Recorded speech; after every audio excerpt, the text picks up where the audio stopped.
ta'eef namni biraa actually bakka leencoo wayii wajjin haasa'uu hin danda'u. Sadarkaa namoota kaanitiin haasa'u sadarkaan ittiin haasa'u amma sadarkaa leencoo lataatiin haasa'aa jirra amma waan jiru waan lubbuudhaan jiruuf inni nutti bahee wajjin haasofna malee jettee bakka wayiitirraa nuti dhaggeeffachuun barbaadnu beekta.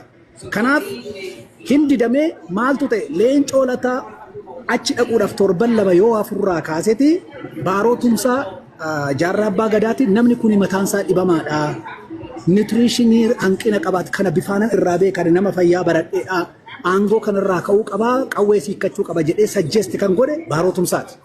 Dhugaan lafa jiru kana as jiru Kanadaa keessa namoonni warra kana beekan wajjiniin turan badhoo wajjiniin bosona keessa turan wajjin qawwee qabatanii turan.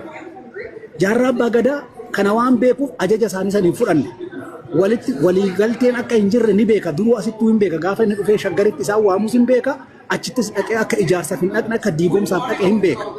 Har'a leencoon miidiyaa irratti gadi ba'ee sammuu dhibama kan jedhu kana eenyuutu ittiin wannoota ittiin baarootu ittiin kuni maali taaktikii badhoo dachaasaa aangoo sanirraa kaasanii leencoo lataa bakkee sanirra godhanii baaroon biyya alaa hin deema warra achi keessatti ijaaran saniin jaarraa abbaa gadaa ajjeesanii mul'isfaa ajjeesanii apparhaandii waraana bilisummaa Oromoo fudhachuu barbaadanii kanaaf diiguuf dhaqan malee ijaaruuf hin dhaqan. Badhoon bakkee sanii ka'u malee isa kanas qabachuu hin danda'an. So what happened? Erga kun hin taane plan B isaanii maal godhan? Namichi qoricha si fudhatu isaan irra nyaatas wajjin hin nyaatu didameera gaafa leencoon dhufu mishinii sana achitti xumuranii jechuudha. Unfortunately baaroon achitti hin taane akka isaanii inni hin kufee jechuudha. Garuu waraana san keessatti diigumsi isaan barbaadan sun hafeera hin hafne ta'ee jira. Waraanni achitti dhumee jira akka hin taane ta'ee dhumee jira. Kuni seenaa soba kaleessa bixxilanii haftuutsiisan. Ila jaarraa abbaa gadaa maal jedhe waan tokkos si dabalee dhaaba. Gaafii kee boona bira darbeettan deebi'a waan ta'eef kun waan dhugaadha waan ta'eef. Badii kana maalan jedhee waa jedhu kan jedhe.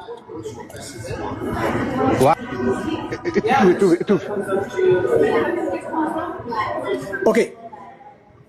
Jaarraan waan kana maalan jedhee ummatatti hima jennaan waan ati jette situ beeka waan argite situ beeka waan inni walitti hin buune godhiiti barreessii jedhee kan gorse jaarraa abbaa gadaati.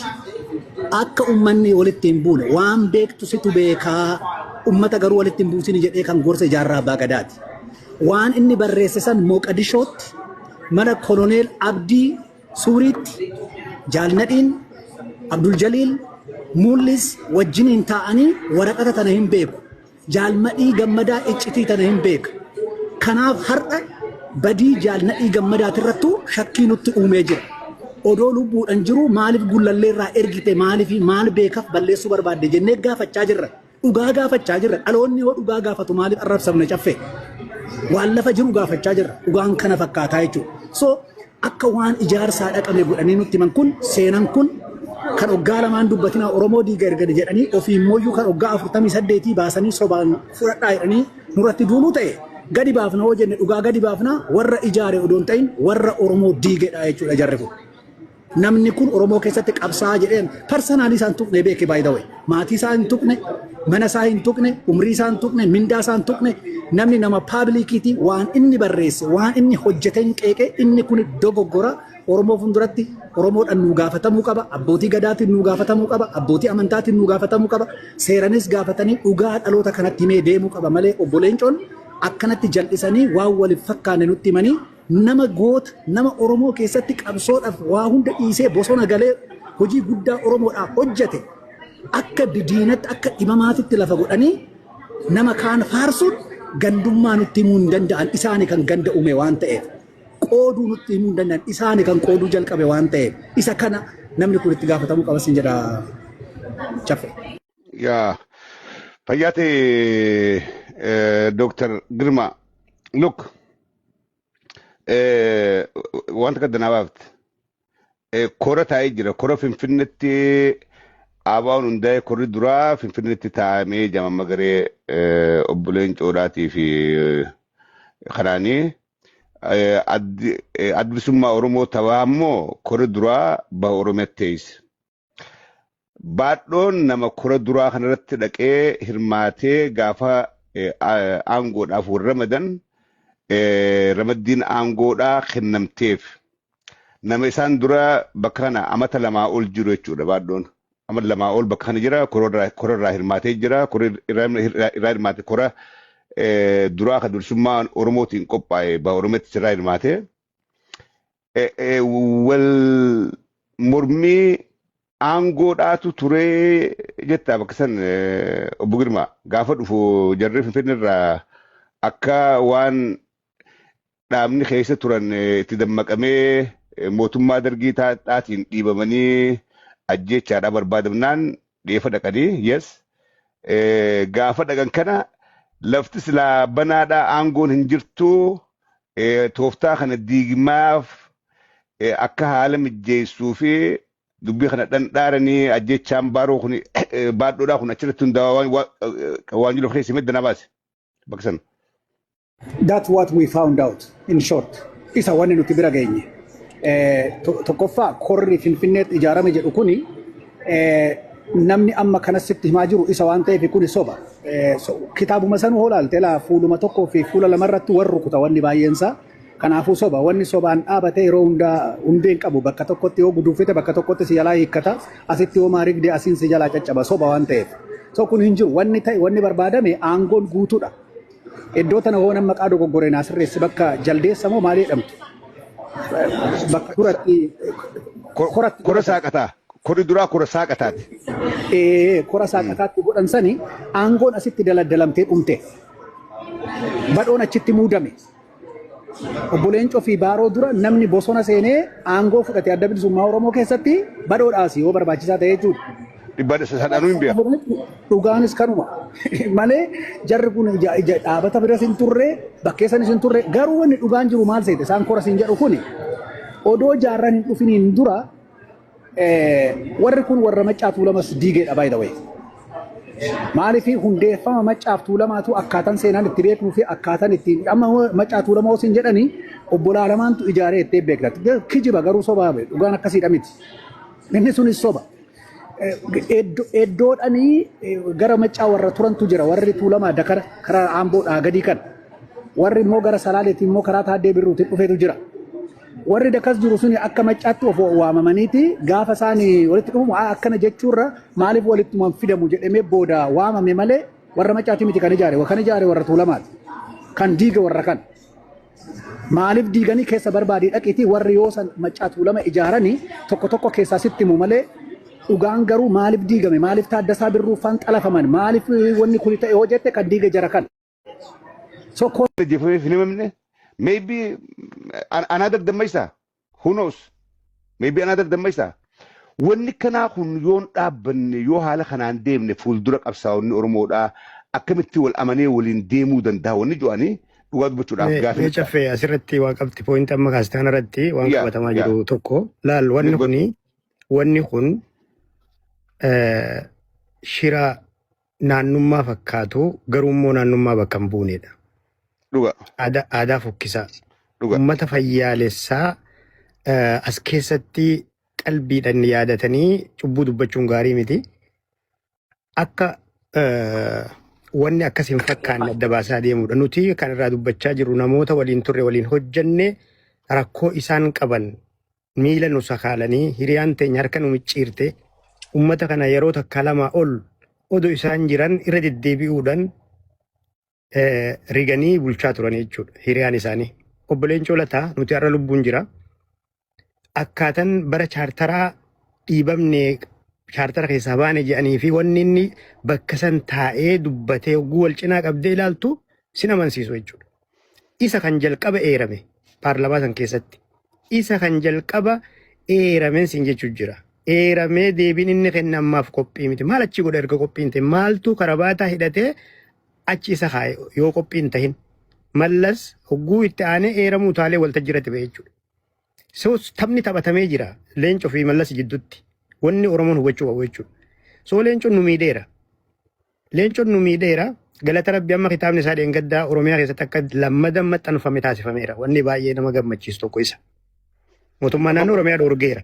Maaltu mootummaa dhorgee? Dhorgee mootummaan akka hin maxxanfamne godheera. Kana hamma duraa kitaabni hin dubbifamne beektaa duraan oggula raabsamee galma keessatti eebbifamu. So ergasii mootummaan naannoo Oromiyaa eeggitee jira kitaabicha ammaaf. dhorgameera abbaa feetan gaafadhaa jechuudha isa. Wanni kun tokkummaa Oromoo kan miidhuu fi cubbuu kaleessa walirratti dalagamee kan ukkaamse jedhamee dhorgameera jechuudha kitaabichi. So leencoon akka malee qabsoon Oromoo akka harka micciiramtu nu taasisee jira. Bara 2006 keessa ni yaadatta yoo ta'e hafuurri fokkisaan kun nu jeeqee ture. Gaafa Kamaal Galchuu humna waraana guddaa fuudhee dhufu qaama nan achi ture. Nama oduu guyyaa dilbataa dhufaatii isaaniitti wal qabatee hojjete keessa an nama tokko oduu san anaat dubbisaan kaara seen jechuudha. Gammachuu achitti nutti dhagamte kabaja Eertiraan nu laatte kabaja gammachuu uummanni Oromoo idil addunyaa gaafa san arge seenaa Oromoo keessatti mul'atee hin beeku jechuudha. Ilmaan Oromoo profession waraana jaarama sagantaa siyaasaa qeetii qofa itti himtee bobbaastu qabatee dhufe. Baajata waraanaa guutuu waliin namni sun. Seenaa Oromoo keessatti ilmaan Oromoo akkasitti hiriiranii dhufan hin jiran. Uummata Oromooti hidhachiisa ijoollee Oromoo gara qabsoo dhufte. Eessatti ta'ee beeka seenaan Kamaal Galchuu dalage. Maaltu ta'e 2006 keessa gammachuun sun akkamitti gadda jijjiirame xuruma amma haasaa turre kanaatu achitti nutti dhufe jechuudha. Kamaal Galchuu jijjiirama feenaa jee. Jijjiirama kan feenaa jijjiirama hojiidhaa tarkaanfachuu feesisaa jee. Geetaachoo Jigii, Dr. Geetaachoo Jigii namni beekte yoo ta'e miseensa paarlamaa ture. Obbo Bulchaa Dammaqsaa seenaan isaan yaadattu isaa waliin nama ture jechuudha. Namni kun paarlamaa keessaa dhufe maal jee waltajjii irratti jara keenya. Dur qabsoon Oromoodhaa humna namaa rakkoo namaa qabdi jennee wal komachaa turre, harkifachaa turre. Amma barattoonni dhufanii, gaazexeessonni dhufanii, jeneraalonni dhufanii, koloneelonni waraanaa dhufanii, doktoroonni dhufanii, miseensi paarlamaa dhufe, humna mootummaa guutuu taanee jirra. Kana caalaa waggaa 4 asmaraa keessa yoo teenye nuti qabsoof as hin jirru, ani isin waliin hin jiru jedhee jechuudha jaarsi kun. Ani isin waliin hin jiru jedhe. Ji'a 4 booda nan agartan jedhe jaarsi sun. Ji'a 4 miti ji'a 4 dheeyne jaarsi sun haala jiru laaletuma imbaasii Raashiyaa dhaqee harka kennatee imbaasiin Raashiyaa yoo inni waliif fiddee gara Beeljiyeem kana kutee jechuudha jaarsi sun. Kamaal Galchuu faan 2006 gammachuu ture. Deebi'ee Haayiluu Gonfaa fi gammachuu ayyaanaa kara Naayiroobiitiin baanii Dubaayiin gara Asmaraa dhufan. Gammachuu guddaa ture ni yaadatta yoo ta'e. Gammachuun sun akkamii gadda jijjiirame akkamii jeequmsa jijjiirame Oromoon hin beeku. Nuti har'aan tana galata Rabbii fincila ummataatiin Oromoon diina firraa kaasee jira waan feene haasa'uu dandeenya jechuudha. Sodaa tokko malee kaleessa mee obsii akkuma reefu jee wanni hafetun wanni walitti haftetun yoo waliin hojjechuu dandeessine usnee jechuudha. Kamaal Galchuu dhufee jijjiirama feena. Jijjiirama hojiidhaa feena. Tarkaanfachuu feena. Wayyaanee miila tokko cabseen jiraa jee cabsinee jirraa odoo wal'aanamne deebinee hin cabsinuu ta'e boru nu rakkisti wal'aanamtee jee Kamaal Galchuu waltajjira dhaabbate. Maal rakkoon keenya wayyaan irraafamtee jirti jara keenya yeroo kennuuf hin feesisuu jee muddamaa ture namni sun. Okay jedhanii nama kana ajaja waraana bilisummaa Oromoo ol aanaa godhanii muudan. Kan muudeenyu hoggana dhaabaa aangoo olaanaa qabu miseensota gumii sabaati walitti dhufe. Gumii sabaati ol kan aangoo qabu hin jiru. Shaneen gumii sabaati ol aangoo hin qabdu.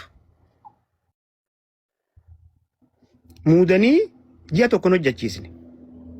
Fincilaatu ka'e. Akkamiin namni kaleessa ilmaan Oromoo fixe jeneraalummaa fudhatee aangoo mootummaa olaanaa argata. Maal jara keenya kaleessuma nama kana bobaa diinaa jala jaarra jennee ajudureen dhaabichaa Daawud Ibsaa wal nun barsiifne.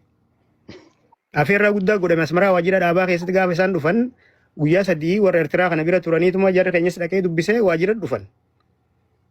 Isaan 3 isaan 4 ol kaasee jeneraal Haayiluu jeneraal Birgaadir jeneraal Kamaal Galchuu Haayiluu Gonfaa gammachuu ayyaana Abbabee Garasuu 4 isaanii ol kaasee Daawud cinaa dhaabbate. Jara keenya yoo yaadattan ta'e kora sabarratti teessuma naadhiisaa ji'esan yoo yaadattan ta'e teessuma wayii filamee ture teessuma ammaaf abbaan hin beekamne garuu aangoo kana naadhiisaa jee Daawud gaafate. Okay jedhanii teessuma duwwaa filanii deeman. Teessumni sun kan eenyuti kan Kamaal Galchuuti. Achitti barree jechuudha teessuma sana. akkana ceekuu isaa dha'ee yoo yaadattan ta'e teessumni sun aangoo sun kan jeneraal Kamaal galchuuti baga nagaan dhufte jeneraal Kamaal jedhanii akkana ceekuu isaa dha'ee wal nu barsiise jechuudha. Tokkoon keenya ol kaanee maqaa keenya fi gahee hojii jaarmaa keessa qabnu himnee wal baranneen ijoollee saniin. Bergaadii jeneraal Haayiluu Gonfaa dabalatee jechuudha. Ijoolleen sun qulqullu turte. Diina waliin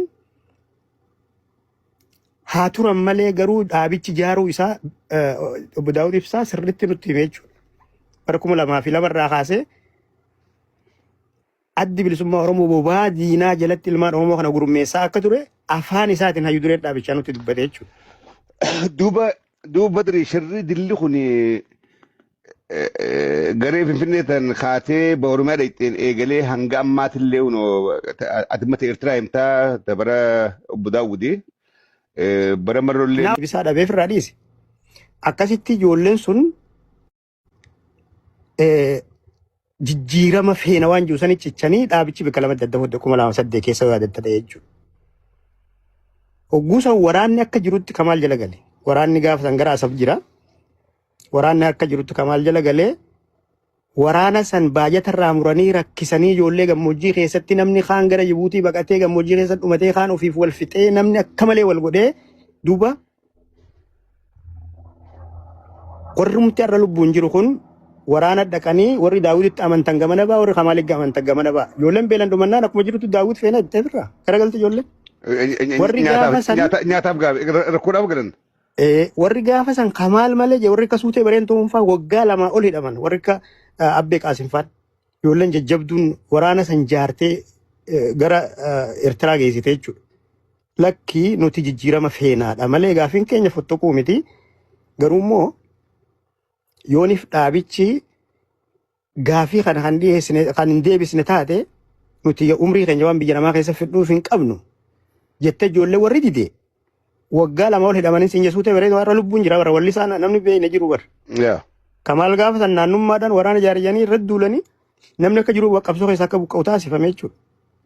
Lakkisaa jara keenya jennee kadhannee dadhabne hangaafa san gattaa'ee xalaaf irraa barreeffadhe. Aan jireenya kiyya keessatti waan akkana argeen beeku akka ilma Oromoo tokkotti jiraachuu danda'a jedheen xalaa barreeffadhe. Jiraachuma danda'a garuu nama kaleessa hubaa diinaa jalatti ijaarree jenne har'aan tana gantuu diinati naannummaa nama ijaaraa jennee maqaa oguu balleessinu.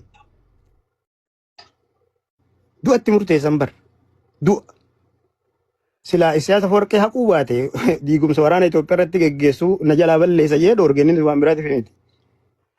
Digalee diigumsa Itoophiyaa irratti geggeessuu kana yoon jeneraala irraan tana waraana guddaa kana fuudhee dhufee asitti kaajjeessan taate duuba dubbiin nun harkaa baddiyee jaarsi dhoorgee jechuudha kana kaasa akkasii jarri firraa kophatti fottoqanii qabsoo itti fufuudhaaf yaalii godhanii waa'ee alaabatiin wal qabatee wal dura dhaabbannoo godhaa ture alaabaa isa biraa firraa godhate jarri. Alaabaa keenya waltajjii kamirratti hin fayyadaminaa jedhanii kanaanis dubbii eegalan hayyee kanas dhiisne jedha. Noorzabeer akkasii ture mana murtii ol geessanii Soo Kamaal yoonuma waa hojjettan alaaballee isiniif dhiisnaa jedha. Kuma rakkoon qabu jee alaabaa biraa hojjette alaabaa isanis arrabsuu eegalan. Soo nutiin kun rakkoo guddaa qabna jechuudha. Nuti wanni kana dubbannuuf haa wal'aanamnuuf amma galata rabbii warra kanaa ifumarraa guduunfuudha waa'ee isaanii. Ifumarraa guduunfu Oromoon bakka yaade ga'ee jira. Achuun naa qabe. Dooktar Girmaa